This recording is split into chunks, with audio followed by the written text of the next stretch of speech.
Reddivo under hard riding. Mr. Lincoln trying to grind it down. Then further back was Woods, but Reddivo in front. Mr. Lincoln's going to take a late dive. Reddivo, Mr. Lincoln, Reddivo. Yeah, great result with Reddivo. He's interesting. He's probably a classic horse who shows you the difference between 2400 and 3200.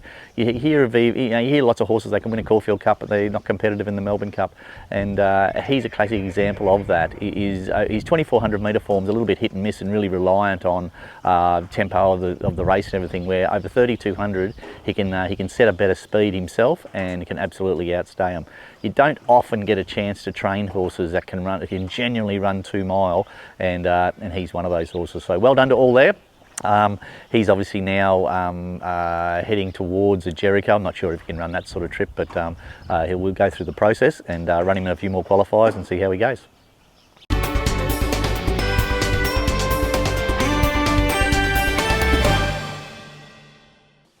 Got Come Along Jeffrey in at Coleraine on Friday. He's just had a bit of a time between runs. He just had a little bit of a sore muscle in his hindquarter, and we think we've sorted that out. But I just want to get him to, when he gets up in grade, he tends to the 1200 metres, just puts him under pressure. So I'm going to run him in a 1300, and then I'm going to run him in a few 1400 metre races where I think he can learn to just jump and lead and dominate the race, and hopefully we can get to that one next level. He sort of gets to this benchmark 64.70 and runs good races without winning. So I'm just going to try and get him to constantly be almost like a front-running 1400 metre horse, and if he can find a length or two doing that, it'll allow him to sort of go through his grades. But I think he's going okay, and he's sound again, so that's a start. And he'll go to Coleraine on Friday. So that's Come Along Jeffrey. Take Lulu's Choice to Moe on Monday. Blinkers go on, back to the 1100. You know, she's been absolutely knocking on the door as far as winning a race.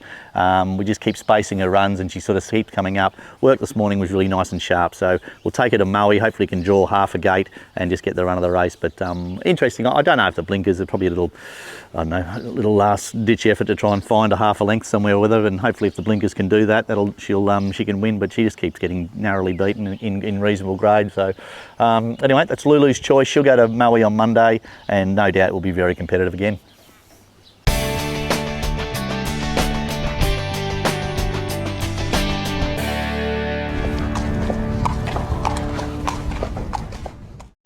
G'day guys, welcome to Around the Stables. It's probably only going to be one horse this week, and that's Reddivo. And yeah, with his terrific gallant win at Mount Gambier on last Sunday, it's earned him a spot in the prestigious Jericho race that's run at Warrnambool on the 1st of December.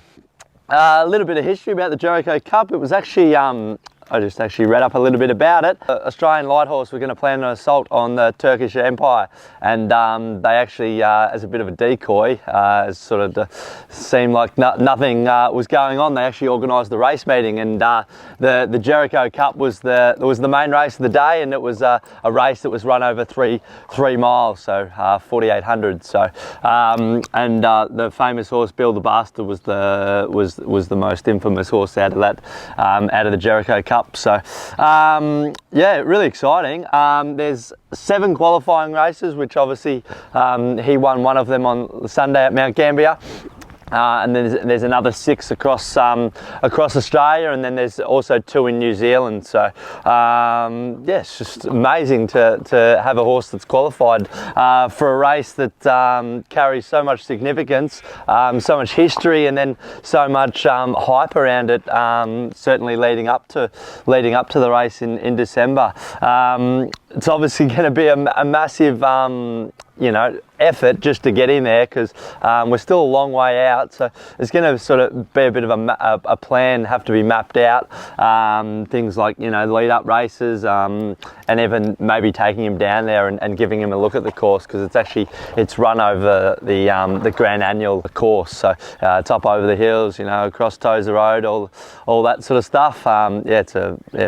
just so exciting to have a horse qualified for it. But he going into that race, we actually thought that there was probably still a fair bit of improvement with him, just on his blood count and things like that. So yeah, we know that there's still massive improvement in him. I'm really glad that he's a horse that's actually trained out of a paddock, so he's always nice and his mind's nice and fresh, especially going into a race like that. I think, you know, that you can probably overtrain him to try and run that trip, but yeah, he's just naturally such a clean-winded horse. I don't pose that yeah, the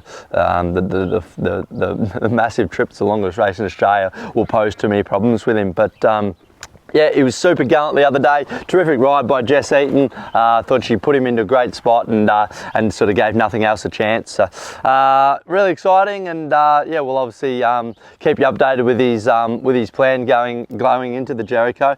But just yeah, so lucky to have a horse that that can run literally all day, and he's certainly going to have to do that in the Jericho Cup.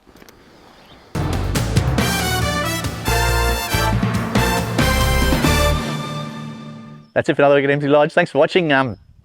Pretty busy still here, and got a lot of horses up to trialling stage, and they're sort of getting up to the trials and then sort of just not quite training on, so they just need to spend the spring in the paddock and then come back at Christmas time. They should be really good. We should have a really strong hand come Christmas time. Big trial, another lot of trialers on Wednesday. I think we're going to have 5 or 6 on the grass at Geelong, so that'll be good. What else? A couple of runners. Lulu's Choice will probably once again get a chance on Monday at Moe. The poor bugger, she just keeps sort of finding one better. And great to have Jeffrey back at the races. He just had a little bit of a sore muscle in his hindquarter, and that sort of seems to be, we seem to have sorted that out. So he's probably just going to be 1 run short on Friday, but then hopefully once he gets into a nice rhythm, he does hold form when he gets into form, so it's pretty good. Well done to all with Reddivo through the week, big effort. Interesting if he goes to the Jericho. It's 4,600 metres. You don't often get a horse how to train horses to get to that sort of trip. So we'll have to do a fair bit of homework on what everyone else does and how we get there. But he's come through the run okay. He probably won't run for another 3 weeks or so, and then sort of find his way to the Jericho. And I think the 1st of December is the race. So really keen. Couple of little horses you may have seen on the video, little Capitalist filly and an Ollie Kirk colt. They both go up to the breeze ups on Tuesday, so hopefully they breeze up really well and bring their money come sale day.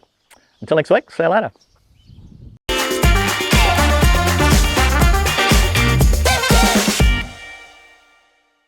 Got a lot of young horses at the moment that we're sort of getting in, trialling up, then putting in the paddock. They're not going to come up for the spring, so they probably just need to spend the spring. That's hard to say. Spend the spring. Start again.